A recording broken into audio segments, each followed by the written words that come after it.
Avec un succès précieux pour l'Husson Nevers Rugby hier soir à domicile pour la 22e journée de Pro D2. Les Neversois sont venus à bout de Mont-de-Marsan 15-12 à 8 matchs de la fin de la saison. Cette victoire leur permet de croire encore aux phases finales. Rémi Chiden, Sophie Aymar. Beaucoup de soulagement pour l'Husson au coup de sifflet final. Après avoir longtemps plié, Nevers s'offre Mont-de-Marsan, le deuxième du championnat. Dès la 12e minute, le talonneur Elia vient valider un gros travail des avants et inscrit le premier essai. Un quart d'heure plus tard, la réussite est encore nivernaise. Une passe au pied par-dessus la défense, un cafouillage dans l'embut et Sean Reynolds, opportuniste, peut aplatir. 12-3 à la mi-temps, Nevers a pris le large.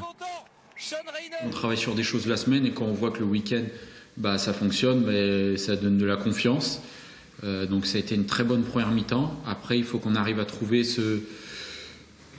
cette petite chose qui fait qu'en deuxième mi-temps, on repart de zéro et on remet la même intensité et le même rythme. Il fallait bien de l'avance, car la seconde période est plus accrochée.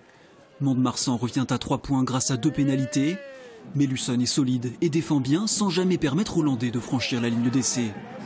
On sait que devant, c'est une équipe très rodée, qui est costaud.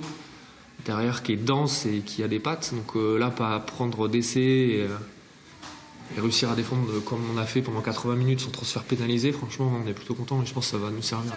Une dernière pénalité de part et d'autre et Nevers l'emporte 15-12. Une victoire sur le fil, précieuse pour entretenir les rêves de phase finale. On a lâché quelques points avant, mais il ne faut plus en lâcher maintenant. C'est vraiment le vouloir plus que tout. Et s'occuper de nous et aller chercher notre bonheur. Voilà, c'est tout simplement ça. Et ce groupe, il en est capable. Au classement, Nevers est 9e, mais revient à 5 points de la 6e place, avec l'opportunité de poursuivre sa remontée dès vendredi prochain, à domicile contre Carcassonne.